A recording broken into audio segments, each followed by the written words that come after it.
Do you find yourself running out of time to accomplish your work? Are you spending time doing things that you're not that good at? There are effective ways to outsource these tasks so you can focus on your business. This is the Virtual Success Show. We bring the inside scoop on outsourcing success for entrepreneurs by entrepreneurs. And now, here are your hosts, Matt Maloof and Barbara Turley. Hey everyone, welcome to this week's episode. We're really looking forward to sharing some amazing content with you today, and I'm joined by my co-host, Barbara Turley. How are you, Barb? Great, Matt. How are you?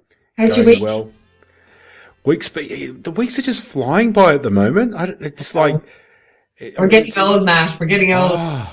Tell you what, it's we're recording on a Thursday here today, and it's like, where did the rest of the week go? So it's just flying by. Yeah, but it's good fun. We're having good fun. We certainly in are. the trenches, having good fun. Yeah. Now, Barb, I'm more excited than I normally am about today's episode, because it certainly is an area that I'm extremely passionate about, and I'd say talk about multiple times every single day in what I do. And it's part of the book that I'm writing at the moment, and it's all around the mindset that is critical to succeed with virtual teams. I think a lot of this is touched on, but I don't see many people really addressing this seriously enough. And I really want to make sure that today everyone understands that what we're talking about isn't a nice to have, isn't like just some things we're suggesting. We believe this is critical to your success with your virtual teams. Absolutely, Matt. And I think, like I've said before, sometimes this can be a bit of a woo-woo topic where we talk about mindset and believing in yourself and all that, when the reality is that if you don't get this bit right, all the strategy and tactics in the world will not work, because this is going to get in people's way. And you see it every day with the people you're coaching. I'm seeing it, develop with client relationships with VAs, and how it's all either succeeding or failing, and often it can come down to some mindset, little mindset tweaks. Interestingly, not just on the part of the client, but I actually see it on the part of the VA as well. We've actually tweaked a couple of mindset issues with VAs and watched them soar afterwards. So it's a very interesting area.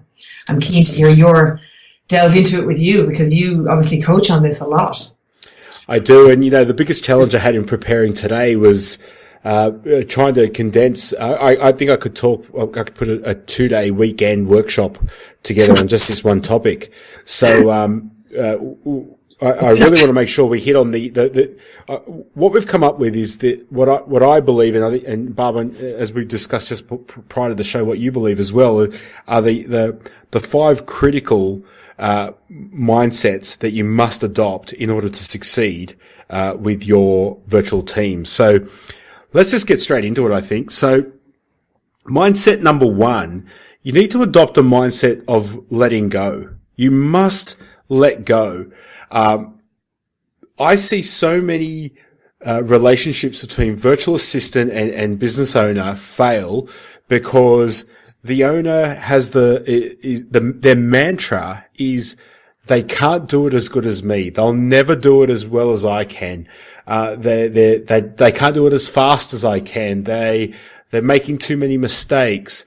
And they've adopted this, limiting belief that no matter how talented the people are, they'll never do it as good as them.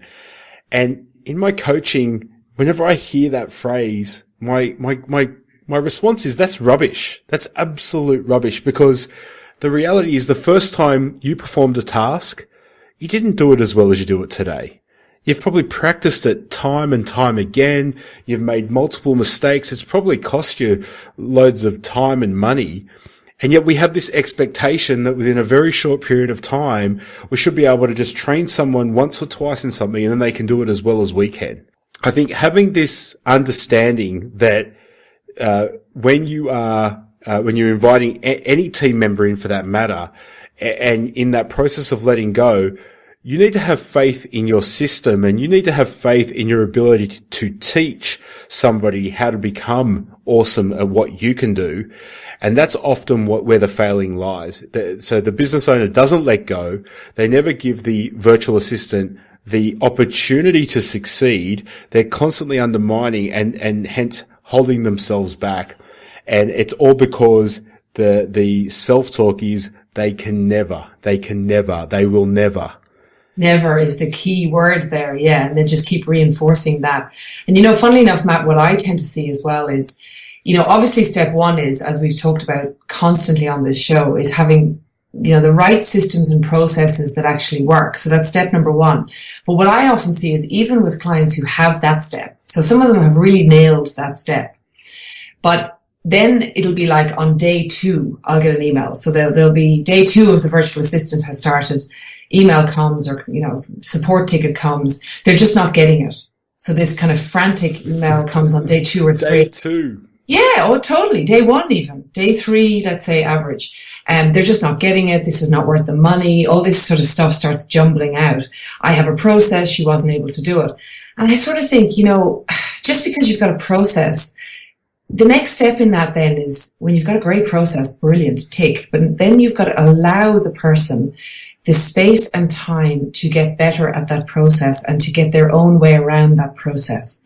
And that may involve some feedback from you along the way. But I ask people to at least spend 6 to 8 weeks, not perfecting one process, but getting comfortable together, working together. I think it's at least a 6-week process. Absolutely. And, I think it comes back to, it's like what we spoke about in the episode on expectations around, it's being realistic with your expectations of these people. Yes. And it often is not a lack of skill or ability. It's just that they haven't had the time to get their head around things. And whether they've done it before, doing it the way that you want them to do it takes time. And you've got to be realistic. And I think 6 weeks, depending on what the task is, but for most tasks, I think 6 weeks is a really good time frame for you and your virtual assistant to find your feet on certain things. Yeah, to get comfortable. It's a really good point that you made. So this is sort of a dance that you're doing, that 6 weeks where you're just figuring out each other's energy and just on this whole point as well of nobody can ever do it as good as me.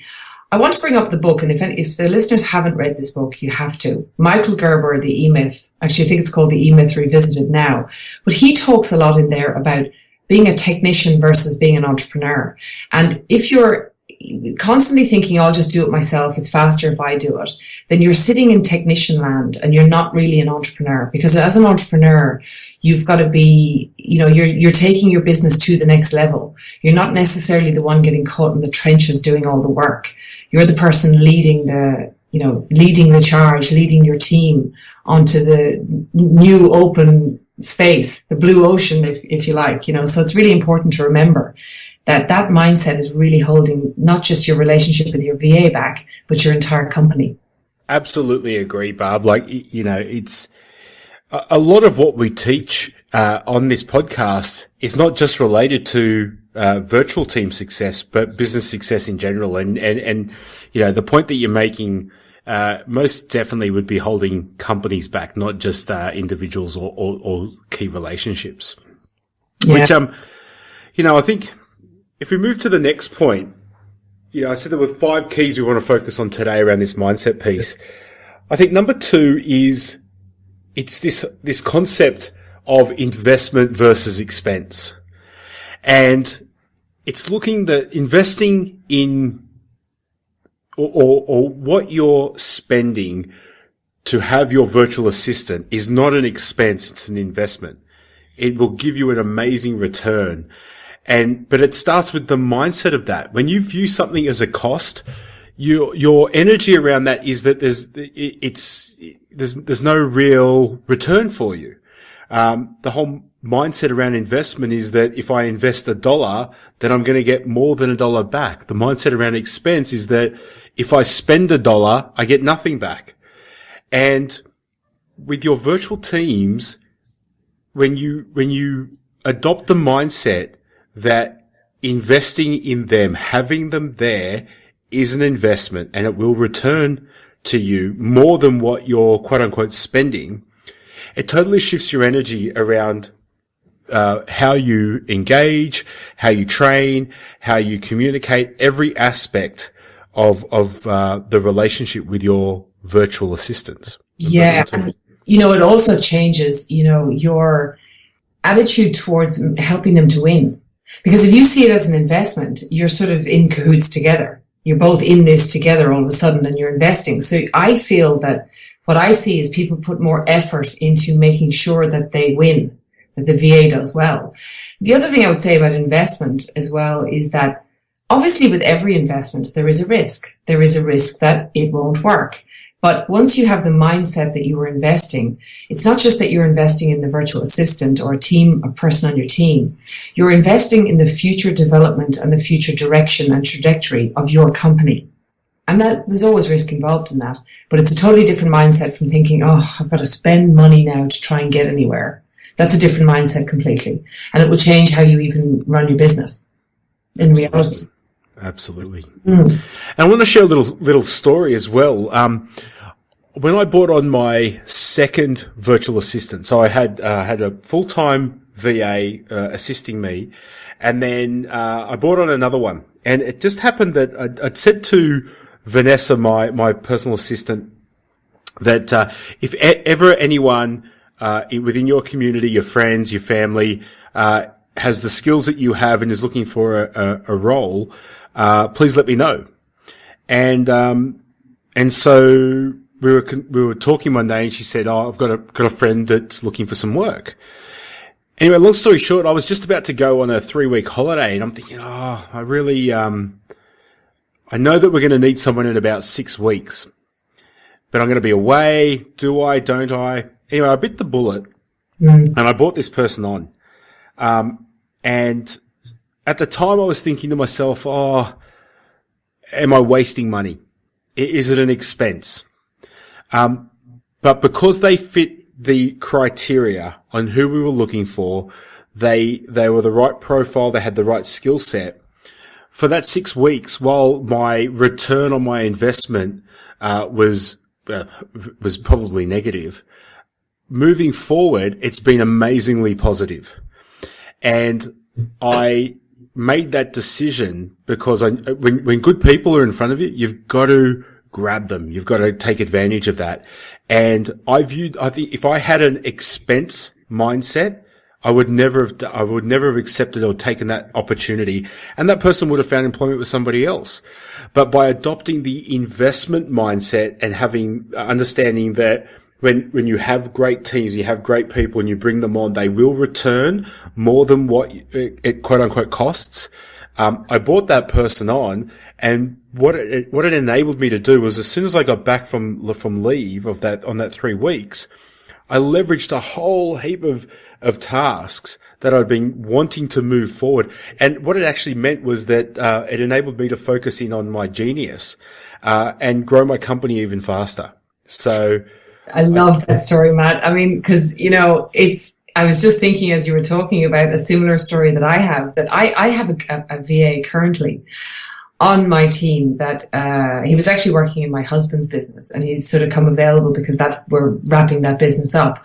But I actually don't really have anything for him to do, I'll be honest.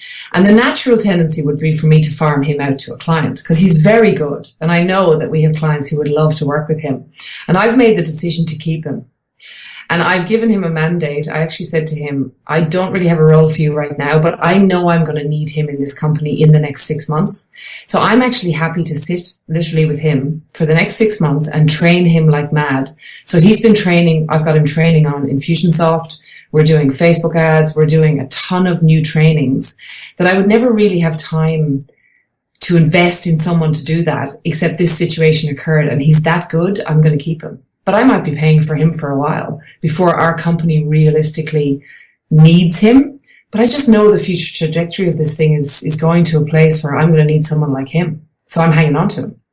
Absolutely. And then one little thing just to add to what you're saying, when I brought this second person on, I had a Post-it note on my computer and the woman we brought on, her name was Shahani, and I said, what do I need to stop doing that Shahani could do right now? And it was just staring at me all day. And, you know, cause I was looking at it and answering the question before I knew it, she had a full workload. So. Well, you know, I mean, this is a real situation that's happened to me as well. I find this one interesting. I often get messages from clients or whatever saying, hey, I mean, I'm going on holiday for 3 weeks. So I don't have anything for her to do. Can I not just, and they obviously don't want to pay for that 3 weeks. And I always say, you know, really, if you're going to take this to the next level, I mean, this person needs to go to another level. So you should be using that time to be upskilling your team and give them very clear mandates on what the results you expect when you get back are from some training they're doing or research or whatever. I could think of a million things that VAs could do while you're away to further your business. Absolutely. So I think that brings us to our third point.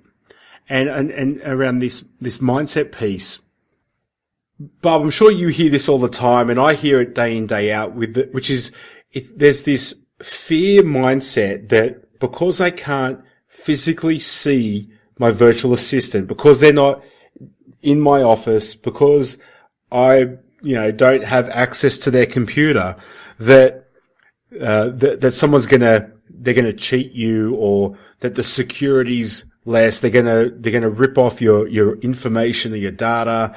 Or, you know, I think nothing all day, sit around on Facebook all day doing nothing because you can't see them. Absolutely. And, you know, the reality is whether, your team member is, on the other side of the world or sitting in the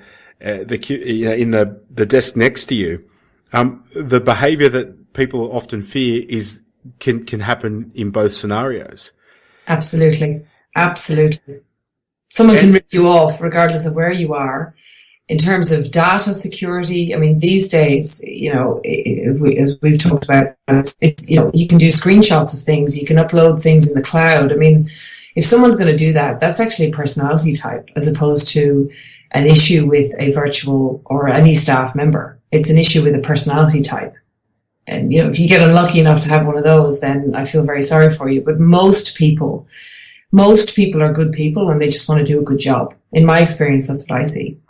Yeah, and same with me. And this fear, and it is a fear mindset, it really is alleviated by creating good systems. It's about employing experts to assist you with your data security, making sure that, you know, we've got our IT support company. If any of if we need to get rid of any of our virtual team, I literally make one phone call 24/7. And they can switch off the logins to everything. The person can have zero access within minutes of me making a phone call. That's key. We've got that at Virtual Angel Hub as well. We can cut someone off straight away. Yeah, you have to have that. Absolutely. And so you know, the other thing is you can build systems these days which enable people to only see certain aspects of your company and the like. But the reality is, you know, for most of this fear, what would they do with half the information that they have access to anyway? Well, the reality is anyway, this fear, while, you know, there is a slim chance that it's a legitimate fear, but the reality is this fear is holding your company back. It's holding you back as a business owner. Because if you have this fear in one place, you probably have it in lots of other places too. And you're probably coming from a naturally skeptical mindset, which leads to negativity, I guess, and not an expansive mindset where new opportunity is going to come your way and you're going to attract the right energy, I guess, into your own company. Absolutely. So mindset number 4. Point number 4 here is what I call slowing down to speed up. I love this. In order to get your virtual team to be successful and work with you and your business, you have to understand that in the initial phases, there is a slowing down process. There's a slowing down because often many companies that I see haven't documented their systems. They aren't clear on what their expectations are. They don't know how to find the right person. If they find the right person, then they have to spend time training that person. They have to, there's a whole host of things that has to happen in order to set somebody up to succeed.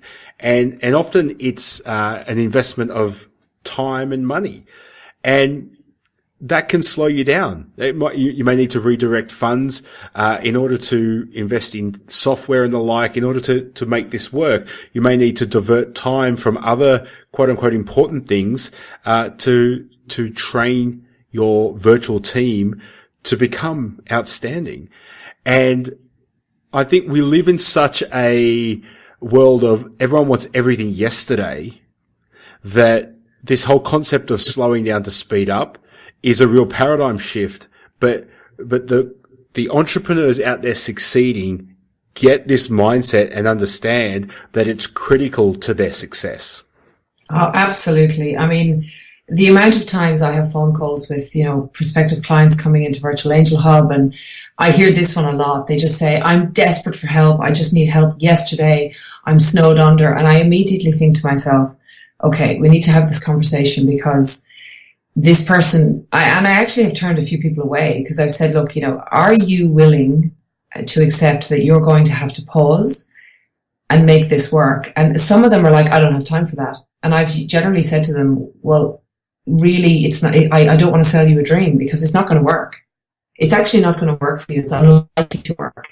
And I can give you a VA, but it's probably going to create an even bigger mess for you than what you seem to already have, because if you're not willing to slow down, all you're going to do is create one more job for yourself, which is onboarding a new team member, which is initially a bit of a job. There's work involved in doing that and getting it right, but it pays so many dividends later that to slow down for a month or two, it means that you can speed up by a few years. Absolutely. Nobody wants to do that. And not only that, I think often, with leveraging through virtual teams, you're getting a lot of the lower value and tedious tasks taken care of, which gives you greater opportunity to focus on, number one, the things that you love doing in your business, and number two, the things that have the biggest financial reward. So, understanding that in that slowing down process, it's going to create more time for you to invest into the higher yielding, higher return tasks and projects. And here's a mindset question for you, Matt, because just something that popped into my head as you were saying that was, some people, I mean, the biggest curse for any business owner is the concept of being busy. And sometimes we make ourselves very busy so that we don't have to face into the selling and bringing in the income and, those more higher value, but tasks that probably push us more outside our comfort zones. So do you see that with people you're coaching a little bit, where sometimes they cling on to this mindset of busy so that maybe subconsciously they just don't have to push to that. They don't have to go and do those sales calls or, bring in the revenue like they know they're going to have to. 100%. I think I see people majoring in minor tasks day in, day out.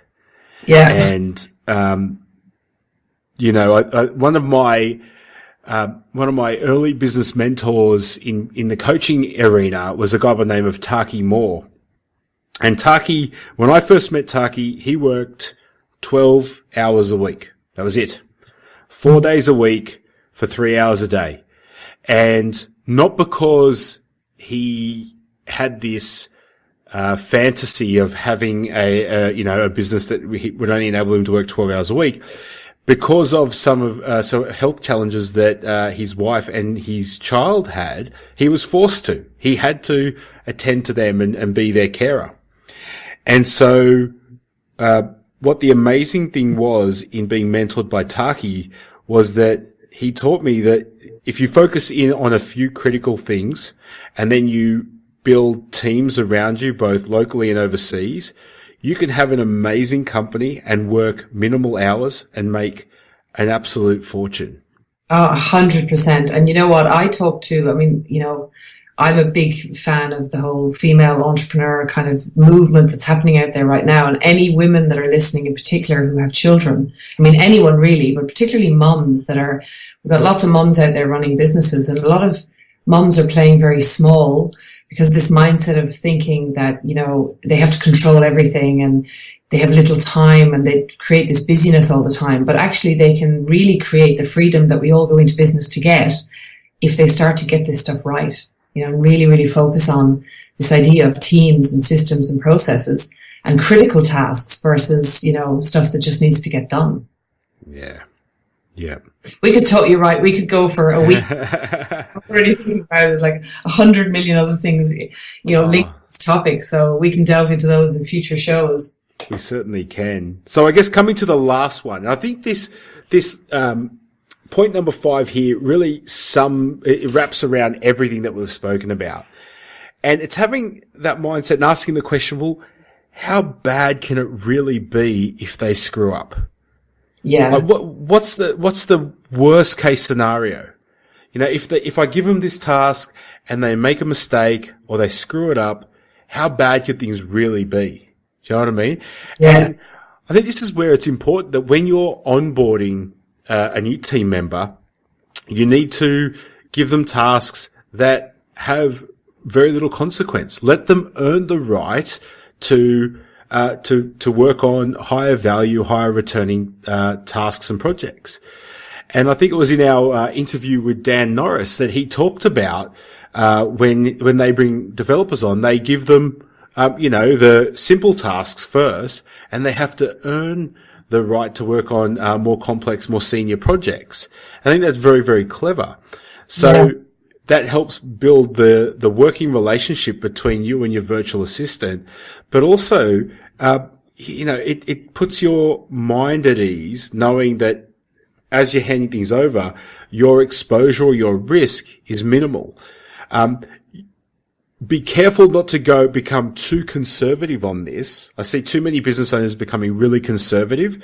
But the reality is, for most of the tasks that we task out to our virtual teams, it's not like it's life or death or it's going to collapse our business if they screw up. That's the reality. Yeah, I mean, you know, I've seen situations where, you know, businesses, particularly businesses starting out that want help with their social media, for example. And, you know, I mean, social media is it's a tricky one for someone else to manage. But if in time, our VAs get really, really good at this because they start to understand the business and the client base and the target and all that sort of thing. But initially it can be a real struggle because they don't know the branding and they don't know the look and feel of the images and all that stuff.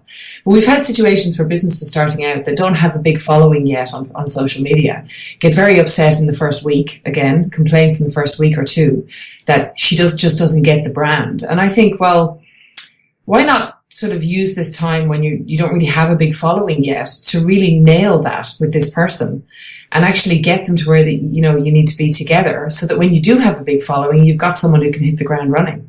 That's what I'm seeing. Absolutely. Absolutely.